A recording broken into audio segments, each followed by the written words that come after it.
পরম প্রেমময় শ্রী শ্রী ঠাকুর আমার, পরমারাধ্যা জগজ্জননী শ্রী শ্রী বড়মা, পরম পূজ্যপাদ শ্রী শ্রী বরদা, পরম পূজ্যপাদ শ্রী শ্রী আচার্য দেবের শ্রীচরণে আমার শতকোটি প্রণাম। আমার সকল ভাই ও বোনেদের জানাই জয়গুরু ও ভালোবাসা। বেশ কয়েকদিন আমি ইষ্ট প্রসঙ্গ আলোচনা করতে পারিনি, নানা রকম ব্যস্ততার কারণে। আশা করি আমার সকল ভাই বোনেরা পরম দয়ালের আশীর্বাদে সবাই ভালো আছেন। আমি শুরু করছি ইষ্ট প্রসঙ্গ আলোচনা। পরম প্রেমময় শ্রী শ্রী ঠাকুরের কর্মধারার মধ্যে একটি বিশেষত্ব বিশেষভাবে লক্ষ্য করা যায়। তিনি কোনো কাজ ফেলে রাখা বা দেরিতে করা একদম পছন্দ করতেন না। যা করতে হবে তা এক্ষুনি।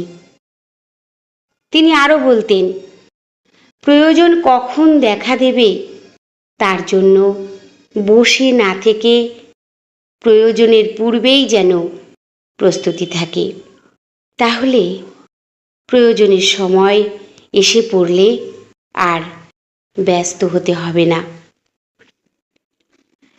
মহাভারতের শান্তি পর্বে একটি উপদেশ আছে, অদৈব্য কুরু যচ্ছেয়, যা মঙ্গলজনক বলে জানবে সে কাজ কাল করব বলে ফেলে রেখো না, আজই করো।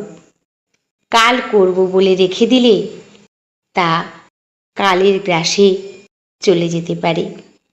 এ নীতি আমরা অনেকেই জানি, কিন্তু পালন করি কজন? পরম পুরুষ শ্রীরামকৃষ্ণদেব লীলা প্রসঙ্গের 4th খণ্ডে বলেছেন, কি জানিস, যখন যেটা মনে হয় করব সেটা তখনই করতে হয়, এতটুকু দেরি করা সয় না।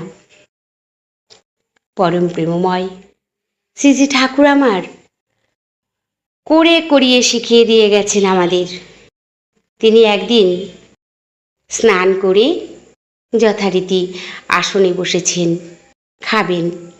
হঠাৎ এক দাদাকে ডেকে বললেন একটি শব্দের অর্থ ডিকশনারি থেকে খুঁজে বার করে দিতে। দাদাটি বইয়ের আলমারি থেকে বইটি বার করেছেন। ইতিমধ্যেই শ্রী শ্রী বড়মা ভাতের থালা নিয়ে এসে হাজির হয়েছেন। তিনি এসে সেই দাদাটিকে বললেন, এখন যা, ঠাকুর এখন খাবেন। ঠাকুর দাদাটিকে বলছেন, তুই কয়ে যা। তিনি হাতে জল নিয়ে গন্ডুস করছেন আর বলছেন, তুই কয়ে যা। তাকে বড়মা আবারও বললেন, তুই এখন যা। ঠাকুর স্মিত হাসি হেসে বলছেন, তুই বলে যা। তখন বড়মা ভাবলেন ঠাকুরের অতি আগ্রহ সেই কথাটি, সেই অর্থটি শোনার জন্য, তাই তিনি আর কিছু বললেন না। দাদাটি তো হতভম্ব হয়ে যাচ্ছেন, তিনি কার কথা রাখবেন আর কার কথা ফেলবেন। ঠাকুর বলছেন বলে যা, বড়মা বলছেন এখন যা। তখন ঠাকুর হেসে বললেন, তুই বলে যা। তারপর দাদাটি সেই শব্দার্থ যা যা ছিল সব ঠাকুরকে বলে সেখান থেকে চলে এলেন। ঠাকুর এই অর্থটি জানতে চান, কিন্তু এই অর্থটি তিনি আহারের পরে জানলেও হয়তো হতো, কিন্তু তা হবে না। মনে যখন এসেছে সে কাজ তৎক্ষণাৎ করতে হবে।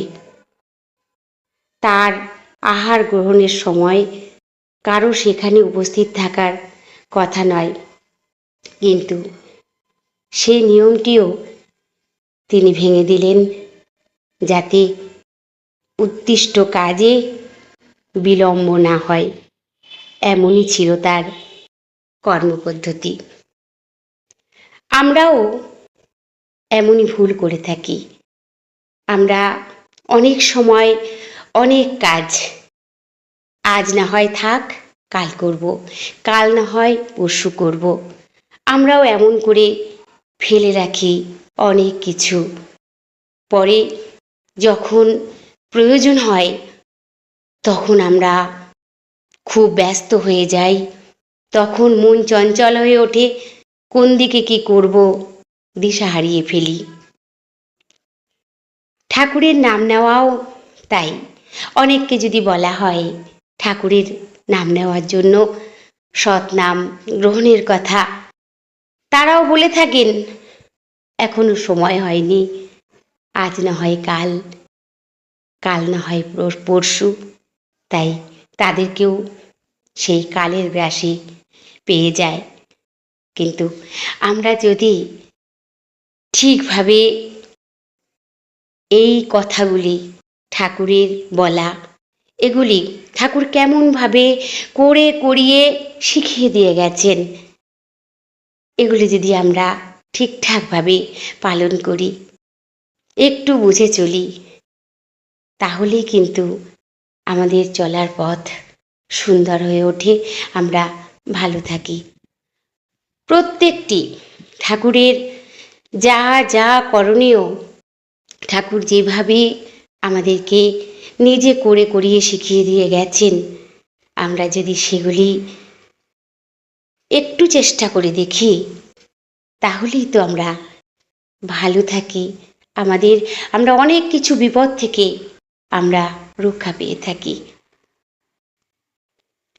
সবাই ভালো থাকবেন, সুস্থ থাকবেন। পরম দয়ালের শ্রীচরণে আমি সকলের জন্য মঙ্গল প্রার্থনা করি।